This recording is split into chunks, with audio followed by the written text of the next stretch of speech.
Hey everyone, we hope आप सभी बहुत अच्छे होंगे, सेफ होंगे। गाइस, लास्ट क्लास के अंदर हमने आप लोगों से जो डिस्कस किया था कि कैसे लाइबिलिटीज को सेटल किया जाएगा डिसोल्यूशन ऑफ पार्टनरशिप फर्म के केस में, और किस तरीके से अनरिकॉर्डेड एसेट्स एंड लाइबिलिटीज को दिखाया जाएगा, और एक बहुत इंपॉर्टेंट टॉपिक कि रियलाइजेशन एक्सपेंस को कैसे शो किया जाएगा, उसकी एंट्रीज कैसे होंगी, वो सब हमने डिस्कस कर लिया था। वी होप आपको वहां तक अच्छे से क्लियर हुआ होगा। आज भी हम बहुत इंपॉर्टेंट टॉपिक्स के बारे में डिस्कस करने वाले हैं, तो आज का लेक्चर आपको पूरा देखना है, कुछ भी मिस नहीं करना है, ताकि आपकी एग्जाम के अंदर कोई भी गलती ना हो। चलिए गाइस, स्टार्ट कर रहे हैं आज का लेक्चर। Let's start.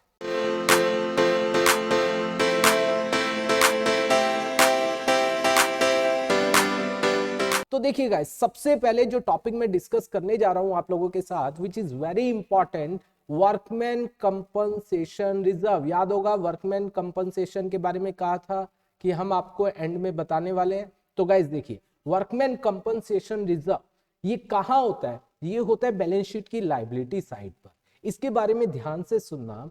अगर देखिए, मैं इसके केसेस बना देता हूं ताकि आपके लिए इजी हो जाए। अगर इसके बारे में कुछ भी बोला नहीं गया है, नथिंग गिवन, कुछ भी बोला नहीं गया है, ठीक है गाइस, तो क्या होगा? तो ये रिजर्व है। रिजर्व किससे रिलेट करते हैं? पार्टनर से। तो इसे ओल्ड पार्टनर्स में, मतलब जो पार्टनर है उनमें डिवाइड कर दिया जाएगा उनकी रेशो में। तो एंट्री वुड बी पार्टनर्स में डिवाइड होगा, तो ये होगा workman compensation reserve account debit. To में क्या हो जाएगा? पार्टनर्स कैपिटल, उनकी कैपिटल में ये ट्रांसफर कर दिया जाएगा अगर उसके अगेंस्ट कोई भी लाइबिलिटी कुछ भी बोला नहीं गया है। दूसरा, अगर उसके अगेंस्ट बोला गया है कि लाइबिलिटी है, क्लेम है, क्लेम बोला गया है, ठीक है। अब क्लेम के बारे में मैं 3 कंडीशन यहां पर ले रहा हूं। मान लीजिए हमारा वर्कमैन कंपनसेशन रिजर्व जो है वो 5 लाख का है, ठीक है, और क्लेम बोला गया अगर कम है क्लेम 1 लाख, अगर क्लेम है 5 लाख, और क्लेम है अगर 6 लाख, ठीक है गाइस।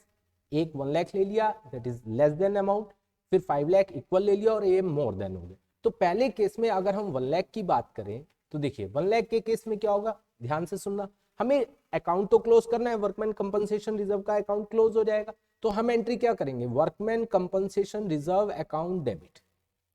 कितने से? 5 लाख से, ये तो खत्म करना ही है। 2 में पहले हम क्या करते थे?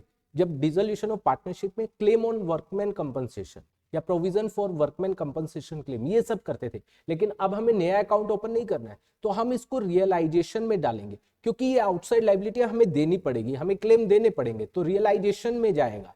तो ये आ जाएगा कितना? 1 लाख, और बाकी 4 लाख इसका मतलब यूज हुआ नहीं है, ये पार्टनर से बिलोंग करता है। तो पार्टनर्स कैपिटल में उनकी रेशियो में क्या कर दिया जाएगा? डिवाइड, मतलब पार्टनर्स की कैपिटल में ट्रांसफर कर दिया जाएगा, उनकी रेशियो में डिवाइड कर दिया जाएगा। कितना? 4 लाख। मान लीजिए 2 पार्टनर है, 2 S capital 2 B capital. Alright guys, I hope ये बात आपको समझ आई होगी। अब बात आई, अगर क्लेम ही 5 लाख है तो क्या होगा? देखिए इसकी एंट्री क्या होगी? Workman compensation reserve account debit, क्योंकि ये तो हमें खत्म करना है, दैट वुड बी 5 लाख, और ये क्लेम भी 5 लाख है।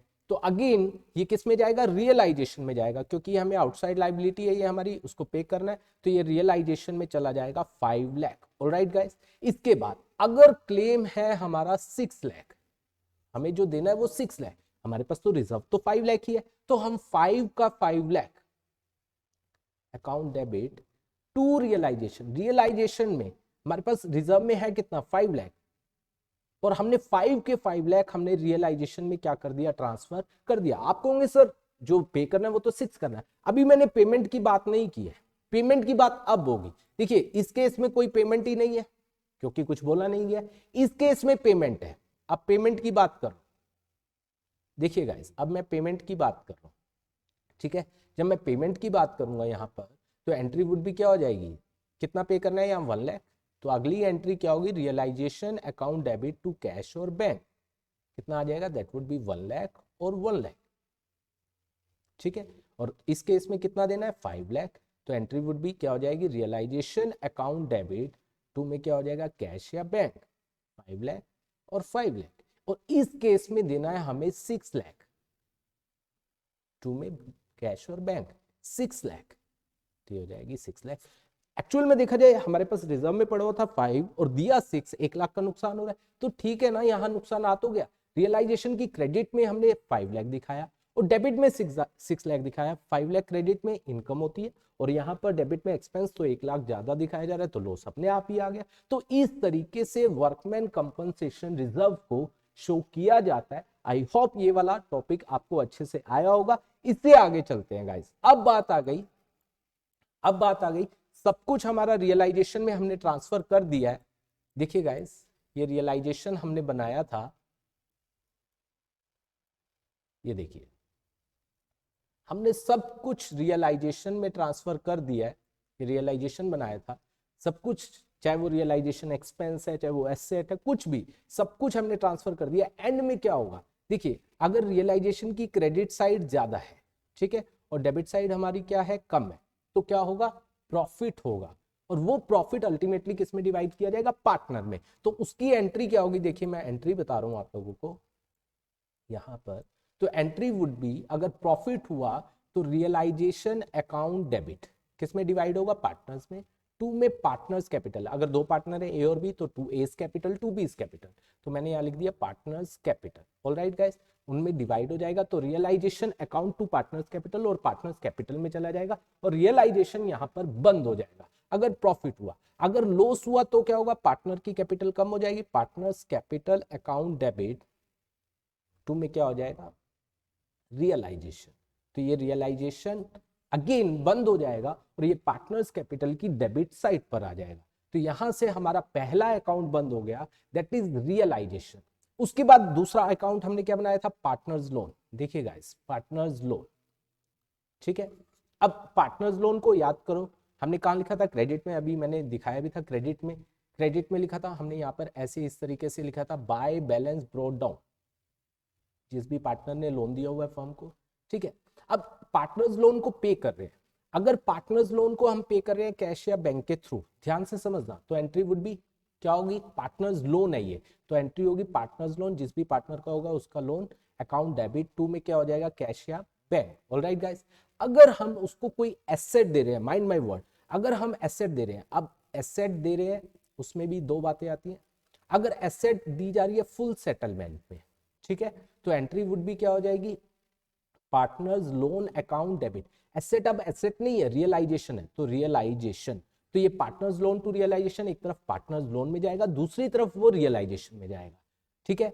अब दूसरी बात क्या आती है, अगर एसेट दी जा रही है और उस एसेट की वैल्यू कम है, मान लीजिए लेट्स सपोज पार्टनर का लोन है 60,000, ठीक है, हम उसको एसेट दे रहे हैं 50,000 में, ठीक है, 50,000 में दे, अगर ये फुल सेटलमेंट है तो हम यहाँ पर कहते हैं पार्टनर्स लोन टू रियलाइजेशन 60 और 60, क्योंकि हमें गेन हो रहा है, अगेन टू रियलाइजेशन होता 10,000, 50 यहाँ आ जाता, 10 यहाँ आ जाता, तो टू रियलाइजेशन 60 ही होता।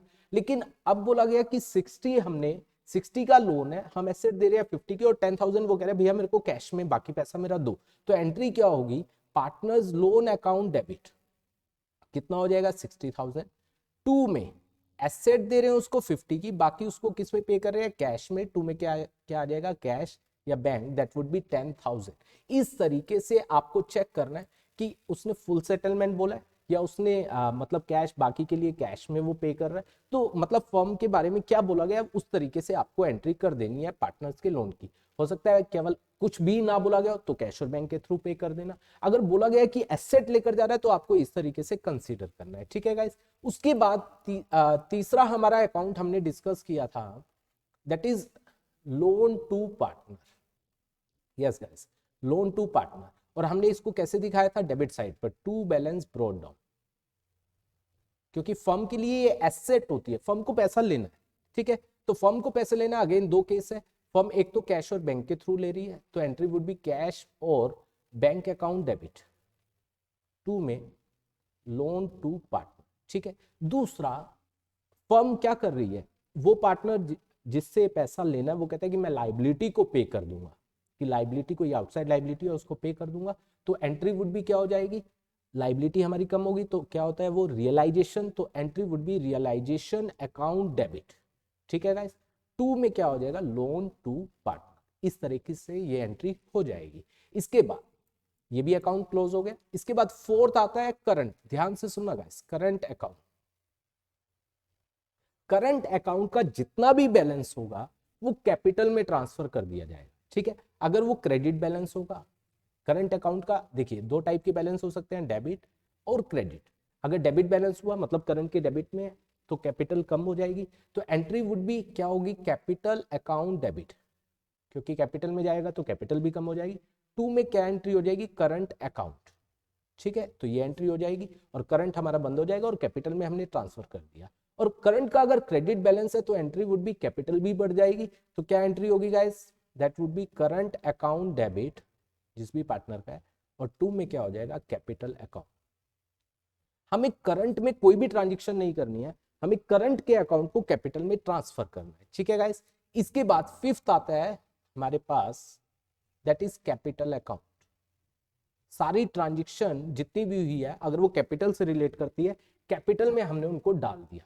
अब कैपिटल में देखिए गाइस, अगर कैपिटल का डेबिट बैलेंस है और क्रेडिट, ध्यान से सुनना गाइस, डेबिट बैलेंस, मैं क्या बात कर रहा हूं, डेबिट बैलेंस और क्रेडिट बैलेंस, ठीक है। डेबिट बैलेंस मतलब डेबिट साइड ज्यादा और क्रेडिट साइड कम है, तो पार्टनर से मंगवाया जाएगा जिसका डेबिट बैलेंस होगा, तो हम एंट्री करेंगे उस पार्टनर की capital account debit, sorry cash या बैंक, क्योंकि फर्म में पैसा आएगा, कैश और बैंक अकाउंट डेबिट। 2 में क्या हो जाएगा, पार्टनर्स कैपिटल, और उसका अकाउंट यहां पर क्लोज हो जाएगा। अगर पार्टनर का क्रेडिट बैलेंस है मतलब क्रेडिट साइड ज्यादा और डेबिट साइड कम है तो उसको दिया जाएगा। तो देखिए कि अगर क्रेडिट बैलेंस है तो क्या किया जाएगा, पार्टनर को पे किया जाएगा, तो entry would be partners capital account debit, firm से पैसा जाएगा। 2 में क्या हो जाएगा, कैश और बैंक, और फाइनली आपका कैपिटल अकाउंट भी क्या हो गए, क्लोज हो गए। इसके बाद लास्ट आता है दैट इज 6, कैश और बैंक, ठीक है।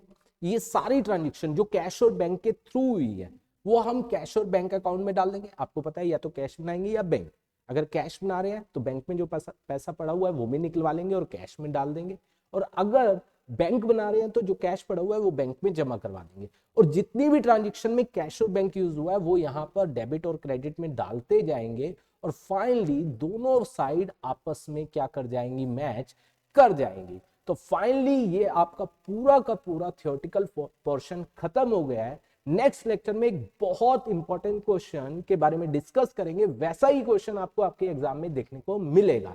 तो thank you so much for watching this video.